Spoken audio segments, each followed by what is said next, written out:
তো আমরা হচ্ছে খাওয়া দাওয়া করে বাইরে বের হয়েছি হাঁটার জন্য। গুলশানের চামেলি ছবিটা আসতেছে তো চামেলের খুঁজতেছি। আর কথা হচ্ছে আমরা এই যে এটা হচ্ছে বিআইটি জুনিয়র স্কুল। স্কুল। এখানে মাসুদ খান বিউটি জোন। প্লেনটা দাঁড়ার সময় পেল না। তো এই যে মাসুদ ভাই আরে বাবা রে বল লগা আমি এমন জামাই বউ দেখছি আল্লাহ রে বাঁচাই রাখুক যুগ যুগ। হ্যাঁ মরার পরে ওরা দুজন যেন আল্লাহ আবার এক করে। পুরো একটা তারা কি মানে কি একটা অবস্থা। হ্যাঁ কইতাম হ্যাঁ বলে এখানে বেয়া উঠতো না কত কাহিনী বউ বলে আমরা তো যা পছন্দ করি তাই। তো আমরা এখন চা খাইতে যাব কোথায়? রংপুরে চা খাইতে যাব। অলরেডি রাত বাজে প্রায় 3টা।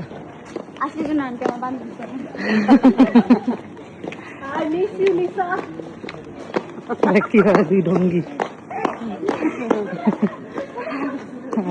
বটতলা রাত্রেবেলা তো বট গাছে নিশ্চয় যাওয়া এই দিশা দিশা এই চুপ চুপ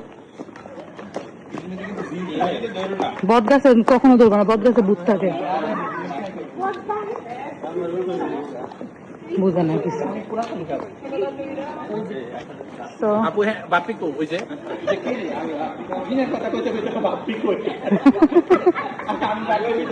না না বাপি যে তিনি নাকি রে এক তো 30 টাকা তো পাঞ্জাবি আমার মাথা চুটি আমি বাপিরে বিচারি হ্যাঁ বাপি তোরে আমরা বিচারি তুই পাই না এরা সামনে সব 3 পিস তোর পাঞ্জাবিও 3 পিসের মতো লাগতেছে পিছে দেই চুটি পরে কই বাপি কই হ্যাঁ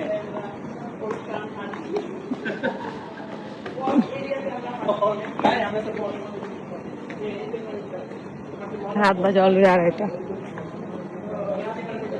রাত্রে বাজে 2:30 লিখছে একটা আছে লাল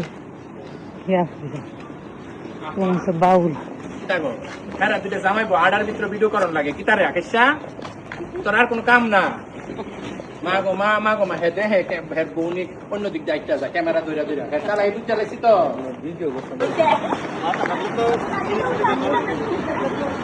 আমরা রংপুর দিক ঘুমাই আয়ো ওই দিক আসছে আয়ো সাদা বই কালারফুল বই। আজ আমি দুটো পাখি দেখেছি আঙ্কেল দেখিয়েছে পাখি একটা পাখা আর এটা ডানাকাটা করা হ্যাঁ হ্যাঁ এখানে রেডি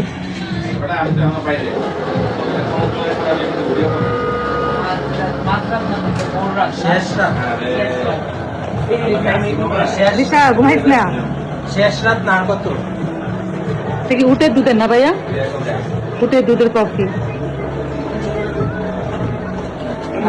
লাল মাটির মতো তো গুলশো নাই সেরকম লামের ভিতরে আইস দেওয়া তবে বড় বড়